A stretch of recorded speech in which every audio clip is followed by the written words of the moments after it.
There was a snowstorm in Chicago last night, and into today. There's a lot of snow out there. If you don't live around here, you would know. Probably nothing about it. I don't know. I'm not watching any European TV at the moment. I'm not watching any TV. So I'm not going to the studio today, so I have extra time, if you might be noticing. A lot of my videos were coming out very quiet, so I tried to amp up the volume a little bit. I just want to make sure the video doesn't come out too quiet or too loud. So bear with me, and hopefully after maybe 2 or 3 videos like this, I don't need them anymore. Maybe we can get started back to the other way of doing it. Anyway, this game's called DQM. Demi Queen Monsters. No. Possibly one of my favourite games of all time. No. This one's actually called Dragon Quest Monsters. This is the first of the series. You might be familiar with the Dragon Warrior series or the Dragon Quest series. Really, if you're into those, I wouldn't really recommend picking this up, because this has nothing to do with the other games, other than the fact that some of the monsters from the other games are actually in here. And this is more like a Pokemon sequel kind of thing. But don't think of it as a Pokemon game at all. Know that it has a little bit of basis with the leveling up, just like a Pokemon game does. A Dragon Quest game, or what is it called, Dragon Warrior game. It's nothing like that at all. The main character in the game is obviously different too, if you've never played the other games. The main character in the game has no name, so you actually give it your own name. Z-E-E-K-E. It's a perfect condition game and books, and it was only $11. And with my warranty, and it cost me $13. So fairly nice pickup. If you want a pound conversion on to anyway, so oh well. Back into this. What do you notice when you look at this the first time? Just take about 3 seconds to take a little take about 3 seconds to look at this. 1, 2, 3. Okay, good enough for me. Anyway, what do you notice? And what do I notice at least? A Dragon Ball Z looking character right on the front of it. Now you might see something. You might think there's something wrong with the picture here. Copyright infringement. Because if you've actually played or watched the Dragon Ball Z series into the Dragon Ball GT series, you would know this character looks fairly familiar to me, at least. It looks very familiar to me. During one of the episodes, where the fusion episodes during the Dragon Ball Z series, this character was basically Goku's son and Gohan and I don't know, the other son, the other kid. When they did the fusion thing, and they came out to look like this. So I don't know really how they got the rights to have a character that looks almost identical. Another thing that you might notice is the ring on the background. I don't know if you could see. Oh, there's not in front of it. But take a little second here. Look at that ring. What does that remind you of? Anyone can say Green Lantern, right? It really does look like the Green Lantern. And in the game, when they first show it to you, it looks like a little binky, like a little green binky. But it really looks like a Green Lantern ring, and the concept is basically the ring allows Zeke, or whoever your character, you name him, to basically round up or scout, which is called scout, these monsters in the game, and if you impress them by attacking using the other monsters in the game that you have already had, which in the beginning of the game you get 1 monster out of 3, which is either a Draki or whatever it's called. Basically a bat, a mole, like a mole with this like shovel looking thing. You can see right there. That's what I'm talking about. It's a little mole thing with a shovel. Yeah, okay. But that's what you can get. And all those monsters that you can get in the beginning of the game, you can actually get at the easiest you can get it pretty easy. So, and if you don't pick the right one in the beginning, you can get it later, so not a big deal. Unlike most of the Pokemon games. So that's a fairly good difference too. The graphics in this game are amazing though. I mean, the graphics are just totally out there. I mean, this might be one of the best looking games for the entire system. Reason for it is the graphics just really stand out through the entire game. A lot of games for the DS tend to go with gimmicks to their graphics, whereas this actually tries to push the system to its limits. The only complaint about this game I have at the moment is that the monsters. Some of the monsters are kind of goofy looking, and they're not very, they're not creative.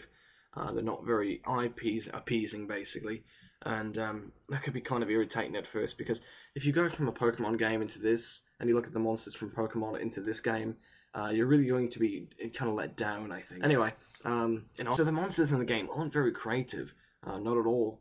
Some of them are, but they just don't feel like they should be like that. You know what I mean? They feel kind of out. Compared to a Pokemon game, they don't really have any common sense, because a lot of these aren't based off of animals in real life.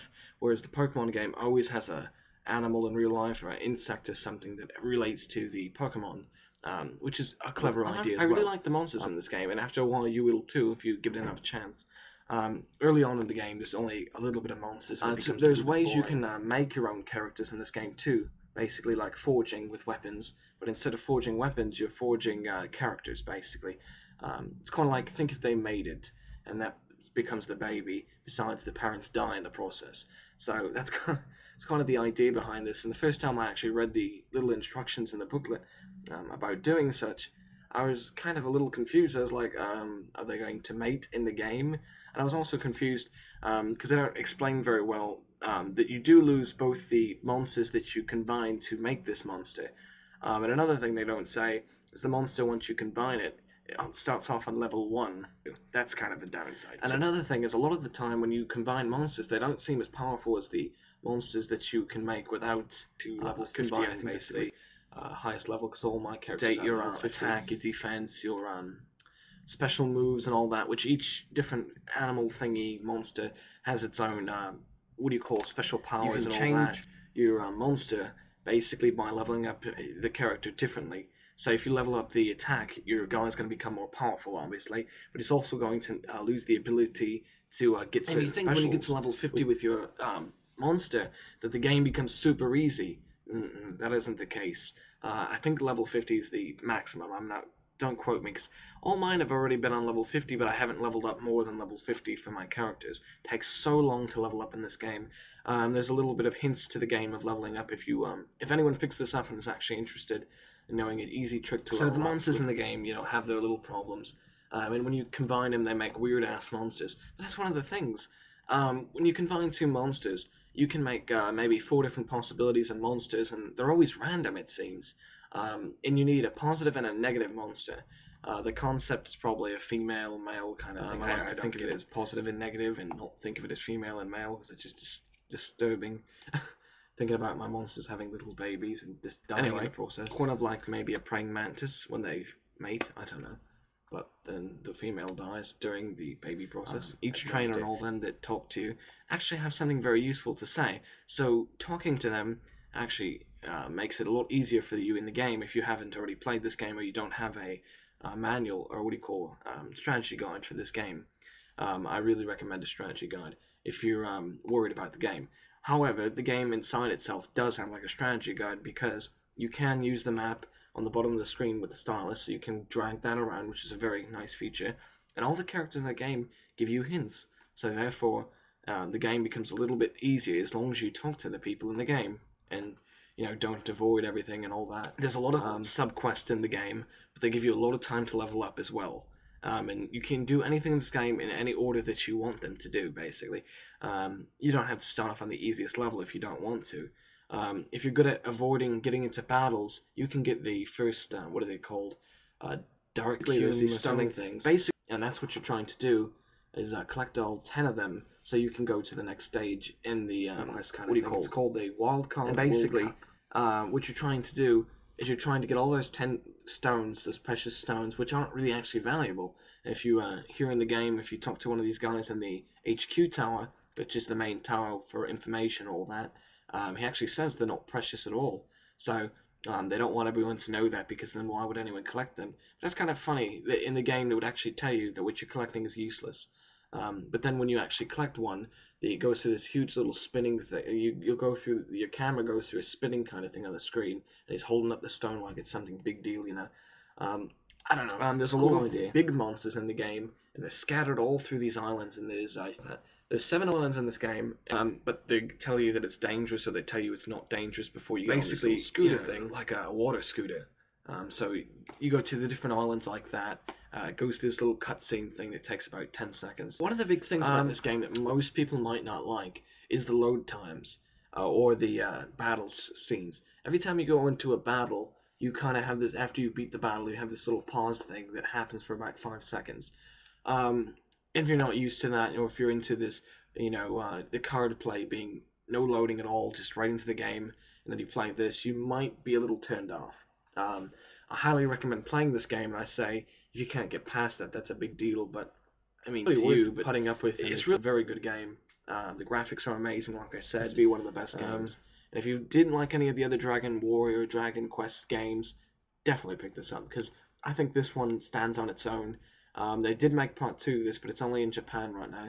I don't know if they plan to even make a European or American release, North American release.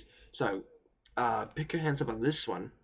If you really like this, and you can't wait for it to come out in the United States or Europe, I highly recommend picking up part 2, which is called Dragon Quest Monsters Joker 2. And that's something I didn't say when I first reviewed this right now. And you know why? Because it's called DQN. It says Joker. I can't understand that. There's no point to the ending of this, Joker. I have no idea. One other complaint. The character in the game doesn't talk.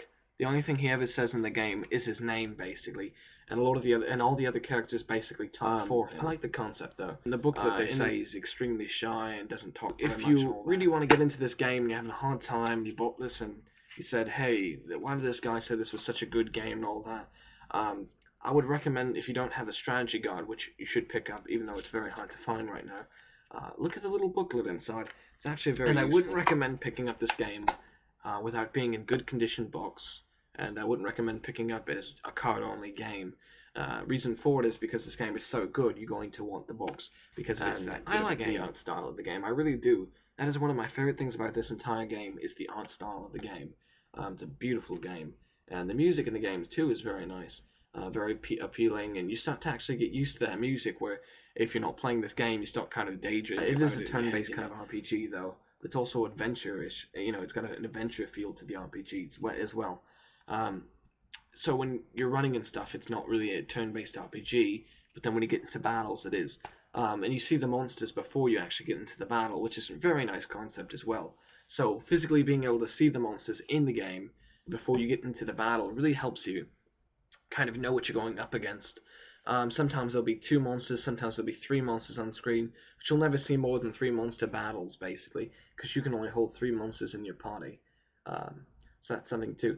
So, kind of catering to the new version of Pokemon in a way, with the 3-on-3 battle. The last thing I have to say about this game is actually one of the biggest things that just drove me nuts, and that's why I'm not playing it to beat the game just yet, because I was basically swearing at the system you can save instead of going to the main place to save the game, because you have to go all the way back to one of the healing centers of the game, kind of like a Pokemon game, to save the game, even though in Pokemon you can save a game anyway.